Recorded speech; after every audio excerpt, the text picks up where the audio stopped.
Back to another episode of Debt Nation, where we are putting death out of business. This is a Ben Zion 2020 campaign update. Ben, you're going for the Guinness World Record, and hopefully more people will see this now because it's in the title head. But you know, you've been all over the shop now since, and let's talk about it. So you went to Washington, you went to New York, you're just back from San Fran. Tell us the Ben Zion 2020 up till now. I mean, you're back in Phoenix, Arizona, right? Yes, that's true. Happy to be back here in Arizona and back at Ben Zion Base Camp. But had an incredible 5-state tour across Washington D.C., Maryland, Pennsylvania, New York, California, and now back here to see our friends again in Arizona. And it was an incredible success. Met so many wonderful people, made some great plans for Q1 of 2020, one of which you already mentioned, others equally exciting things in the works. And it's just been really a wonderful time. I have a little bit of a backlog. I have some videos that I want to be posting. I had a nice speech at Arlington Cemetery. You and I compared notes on that quite extensively leading up to that. And I'm looking forward to posting that. I wanted to post some other personal materials and updates in the coming days. So look for some new content coming out from me tomorrow. But yeah, it's been a great tour. I'm happy to be back and see Poe, my dog. He's doing well. He says hello. Yeah, we always like to see Poe. Yeah, come here, Poe. You gonna come over here? He wagged his tail. Yeah, he might get up. He's elderly, yeah. like no, Alex Perlman says. We always like to see Poe the mascot, and I know some other people who really like to see Poe as well. We got some Poe fans in the audience, so that's really good. Anyway, so yeah. So Poe's an unexpected crowd pleaser. Everybody seems to like Poe, the unofficial USDP mascot. It's nice. I like him too. We have that in common. Yeah, absolutely. No, it's that's a huge journey. I mean, Washington, Arlington, New York, California. Where you stayed out of any wildfire problems? Yeah. It's San Francisco is a beautiful city. I saw no evidence of too much trouble of this kind in the city proper. But it's always hearts go out to those folks. And in Southern California, particularly in this area, there's a lot of trouble. We know a lot of good folks there, and we don't want to see them uprooted or disrupted in this way. So it's, yeah, it was a long tour. I'm happy to be back. We have some other legs of future tours for the campaign already plotted out. We're going back to the East Coast yet again for Princeton Envision. I'm going to be doing a presentation there.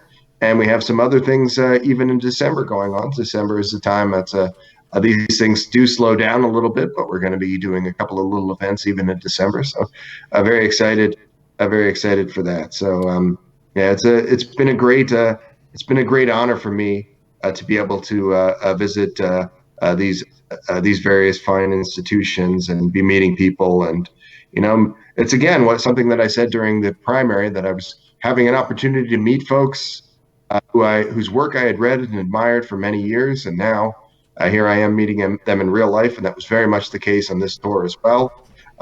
Particularly at the Foresight event, so many incredible people. I got to sit down and talk to Robin Hanson, who's written a book that I very much enjoyed.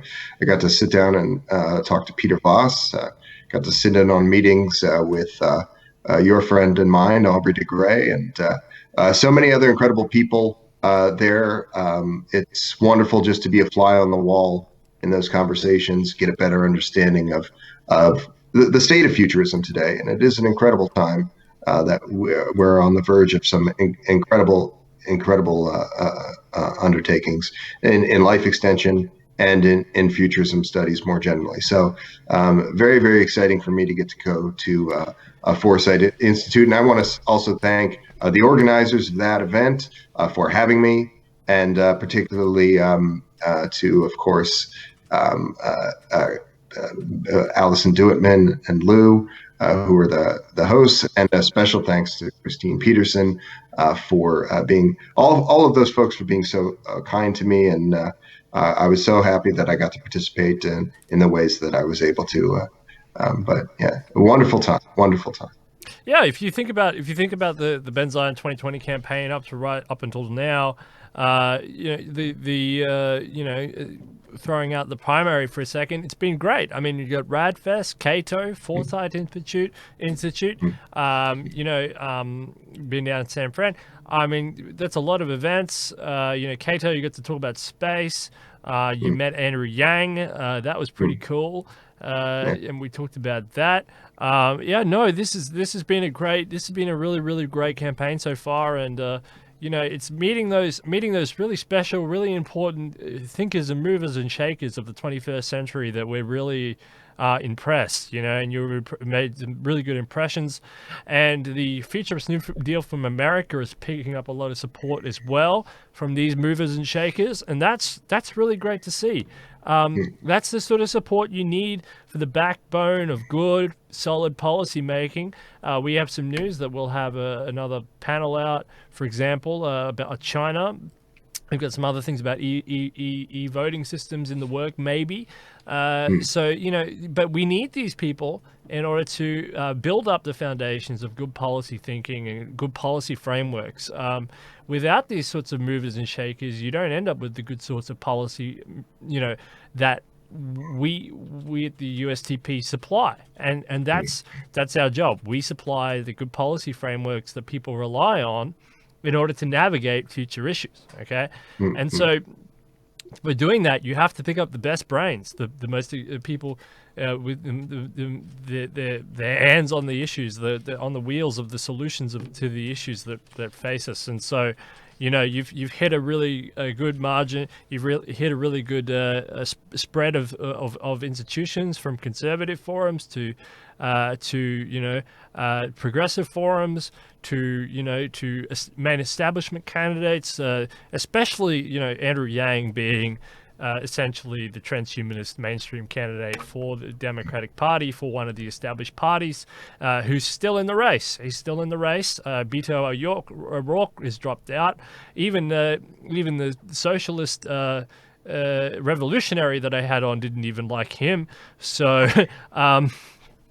So Andrew Yang is hanging in there, obviously, because his message, which is ostensibly our message, has resonated with a huge quadrant of disenfranchised voters. Forget about Democrat, Republican. It's people who are considering and facing new issues of employment, new issues of technology, new issues of money, of automation, new issues of voting, new issues of race relations in the United States, new issues across the spectrum, which we here have, targeted policy issues which the Ben Zion 2020 campaign has very much narrowly focused in and honed in on, and solutions that are garnered through the Futurist New Deal from America. And these are the issues that the Democrats are. It's resonating with a wide variety of the country, and you can see the potential for the USTP to be unlocked. It's there. It's resonant. It's in Andrew Yang. He's got the platform. He's got the voice, but we have the solutions. Yes, and it's. I think it bears repeating, calling back what you said a moment ago. We don't have to agree with everything that every one of these organizers is doing. It's the same thing that we said time and again in this primary election. Everybody here is oriented towards techno-optimist outcomes, towards building a better 21st century. And we have different areas of focus and different strategies to getting there. But the paths might be different, but the end goal is the same. And so I was very happy to, as you said, be meeting with people from different kinds of organizations and getting different kinds of ideas. Particularly it was quite an honor to meet Andrew Yang, but no less an honor to be meeting with my own advisors to be meeting with people from our own futurist and techno-optimist communities more directly. These are people who have inspired me incredibly over the years, and so it really was a great journey. And in some of those cases, planting a seed of what we'll be working on together in the future. But still, that's a great first step, and already some of those seeds are beginning to take root. As you mentioned, we're working on a blockchain voting operation, and we have a lot of things in the works there. I'm hesitant to begin talking about it because we have to coordinate that timeline of that rollout, which is quite soon, with some of these other ranking officers in our organization to see that we are imagining the same sort of rollout. Just similarly, in the course of this trip, set up this a particular press strategy for beating the Guinness record for the longest period in virtual reality immersion. I'm very excited in working on that. So there's a lot of great content, a lot of great undertakings, and many more exciting developments. I'm sure will begin to unfold as we're wrapping out Q4 of 2019. And for the viewers who haven't yet had a chance to hear or listen, you went on a good time with Ella. You went on the Ella show. What happened there? How was that experience? How did you find that? What happened? Yeah. So I did. I'm actually going to be going on that show again on the 15th. But we had a nice chat already, and I called into her YouTube channel, and we had a great talk. And a lot of her viewers are techno skeptics. They're not hardline techno optimists to the extent that people are in this community, but they do want to see these same things. They want to see the human race safely survive the 21st century. They want to see their interests as to neuroprotection and things described. And it's not a great cost for me to say that those neuroprotection measures are worth taking. We might disagree slightly as to the present day risks of these things, but the risks are very real, and we have to be willing to address these communities across their various concerns.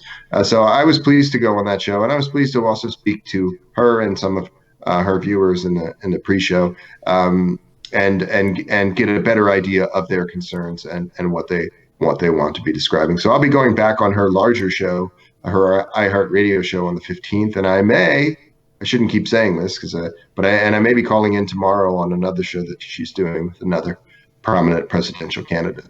It has been a crazy week. I do have to follow up with her on that. So always great press opportunities. It's just been a tremendous thing.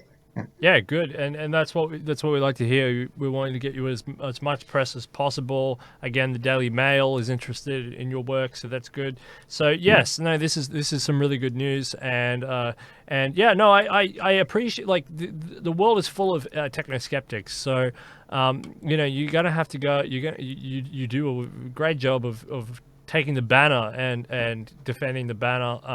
That's really good. But this is again, it's a good training ground because there are some quite prominent people on that show. There's some quite interesting people.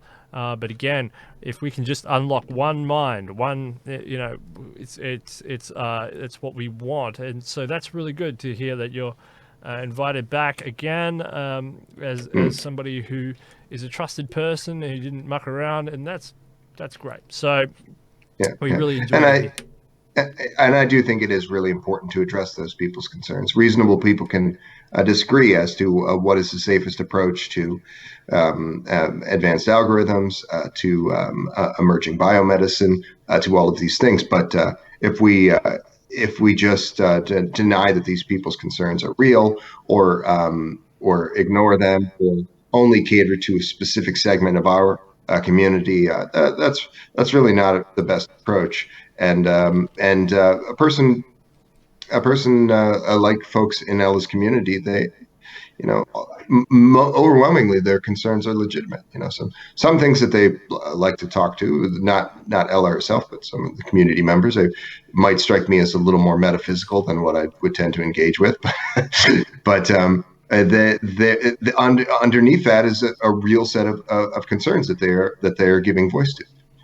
Yeah, absolutely. And of course you're going to end up, you're talking about the mind, and the mind is again, it's not, we don't know the full science on it, but we can talk about the safeguards that and the measures that exist and that are paramount to supplying these people with solutions for their concerns. So yes, absolutely, that is very good. Well, anyway, so what else do you have to tell us about any of these conferences that you went to, whether that be Foresight or Cato, or any of these other socialite meetings that you went to, or people that you've met, anything, because you've done a lot of stuff. I mean, we've got a lot of catching up to do. Yeah. Well, at two different events, I met and spoke with people who are working on the legal framework for cleaning up space junk, which I regard to be a serious impediment. The fact that we don't have the appropriate legal framework for dealing with this space junk is a serious impediment to better inroads to near Earth industrialization and just a better class of satellite and off-world undertaking. So a couple of those people are people who I'd really like to do panels with. There's literally a list of about 100 people that we could be doing panels with on the show. So this was quite productive in that regard. And I'm looking forward to working some of that out with you. But yeah, this is to me why I became engaged with this primary at that early stage, and why I enjoyed it, to be frank, quite a lot, because being able to engage with these interesting folks and learn new things and have all of these incredible experiences, it makes it worth getting up in the morning. So I'm really happy that I was able to do this in the course of the tour, exhausting though it was, and I got rained on like you wouldn't believe. But I'm used to living in Arizona, where it's 115 degrees in the shade every single day, and I was out in the weather. I wasn't too happy, but the work itself was incredible, and I was glad to have the opportunity to be traveling and doing all of these great things.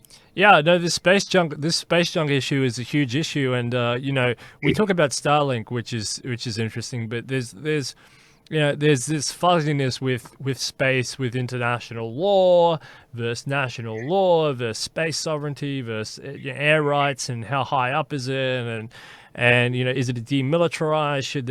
Should there be some military solutions to the decluttering of the atmosphere, the upper Earth atmosphere, the lower Earth atmosphere, wherever the space junk happens to be?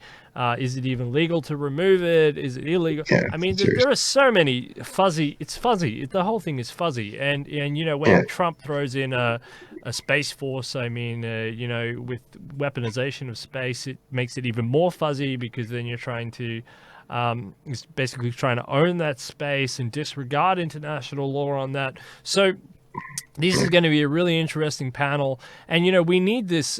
We need to clear up this mess, because if you want to talk about space elevators or anything, you need to get rid of this subject. If you want to talk about a continuous, rocket launches with Elon Musk's or Blue Origin, or even NASA with their commercial satellite programs, you're going to have to talk about space junk. We're going to have to sort out space junk. We're going to figure out how to minimize the amount of space junk, so that we do have flight paths that are efficient. That we do have flight paths that and paths that lead to good elevator security, because you don't want to get hit by that stuff is traveling really, really, really fast. It's going to do a lot of damage. It's going to cost a lot of money if you launch different payloads up there. It's going to leak into ethical concerns when people have paid for, their mother's ashes or their father's ashes or something to go up on one of these ships, and it's going to get hit. I mean, this is not good. So, there's a lot to think about. And I mean, if you've got a payload that's going up there and it's going to deliver goods and services and water and fuel and medicines to the ISS, for example, and hopefully there'll be more things to talk about than just the ISS soon. You want that payload to reach that. You want that payload to reach that destination space junk free. So I'm really, really happy to hear that we're going to talk about space junk because space junk is such a big issue. It's an international issue, and on the ground, on the geopolitical level, there's a lot of different space agencies around the world, 80 or 90 of them at least at last count I heard, ranging from everywhere from the Middle East to Europe, definitely, to obviously the United States, South America. Asia has a lot. Japan, one of the largest. Former Soviet Union, or Russia having a big space, the Soyuz rockets and stuff. And so, this is another one of those liberal policies where you can tie people together, tie scientists together, tie ideas together, tie economies together, financial incentives, and put people in the same room to work out these pressing issues. Yes, and it is a very, very serious concern. And the central idea, the central problem that you described is basically that these organizations and institutions that have launched these satellites into space, the onus is on them to remove them. They're the only ones that have legal right to do so, and yet almost none of these organizations have an exit strategy, so to speak, for getting that stuff down. Almost none of them even have the means. They might just barely have the means to be getting them out there in the first place. They might not have the means to actually go up there and take them down. So this is a complicated problem, and it requires some new approaches. This one gentleman that I spoke to who presented at Cato, he gave a rebuttal, as I mentioned, I think in another interview to Dr. Zubrin's the Case for Space book, and his name is Barron. And Barron articulated to me, and also on stage, a very elegant set of solutions. As he's an attorney, he's a space law attorney, and folks don't always want to like to talk to the attorneys, but we have to talk to the attorneys about these things. They can help us get them sorted out. So looking forward to talking to that guy, and I hope. I spoke to him about doing the show, even suggested some other experts on the subject as well. So I'm looking forward to setting that up. Yeah, fantastic. All right, that's really cool. Yeah, no, the Benzine 2020, as far as I'm concerned, as far as everybody's concerned, has been an absolute hit right now. I mean, you're hitting all the right notes. Yeah, I mean, we talked about Radfest, but people have to remember that Radfest kicked it all off. I mean, that was big in its own way. Biggest crowd I've spoken to. Yeah.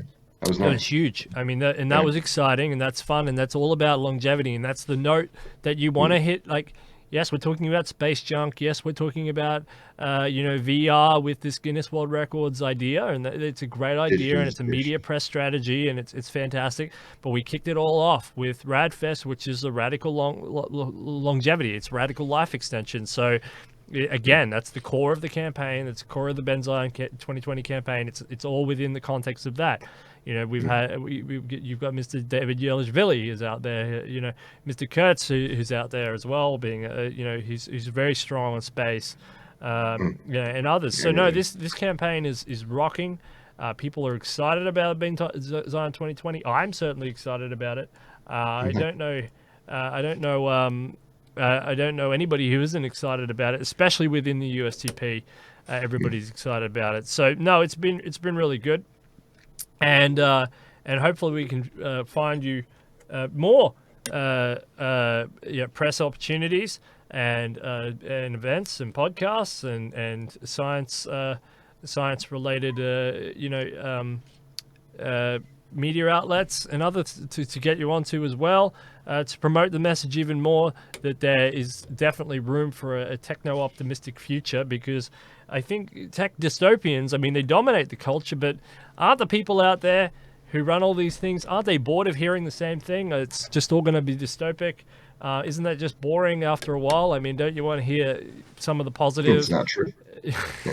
Yeah, don't you want to hear some of the positive aspects of technology for once? I mean, so no, I think that once people discover that there are, techno positive solutions, they'll be excited to have you on, and they'll be excited to talk about these issues because they are exciting. I mean, once you get the bug, you got the bug. Mm-hmm. Yeah, and it was great. It was another great thing that happened while we were in San Francisco. I got to meet up with Micah Bloomberg, not to be confused with Michael Bloomberg, who's for president now. Apparently, he was in the race. He's out of the race, but apparently he's looking at getting married. But Micah Bloomberg is a guy who's done some incredible work with virtual reality and metaverse applications, and he was kind enough to have me on his show this last weekend, talking about some of these the things that we're talking about, the virtual reality immersion and digitalization and brain computer interfaces and all manner of wonderful things. And then he was the one who in turn introduced me to the folks who were holding back some of this information, but the folks who we're working with on this blockchain voting system that we're going to be introducing very soon. And that's going to be something that we're going to be able to be using in a variety of ways, not just for voting, but for propelling this organization forward, for bringing new folks into this organization.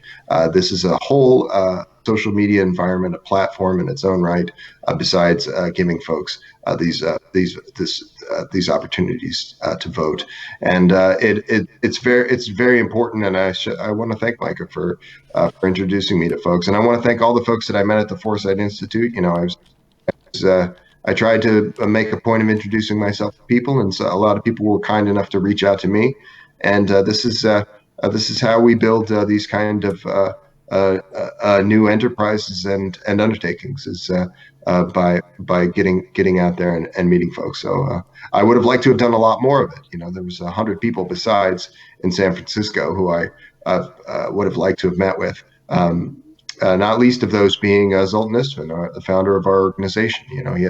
He said, "Come on by and we'll have dinner." And I was just running around like a chicken with my head cut off, and then in the end we didn't get a chance to meet up. But I do want to thank him for that kind offer, and we will make that date the next time I'm in San Francisco. I'm certain about that.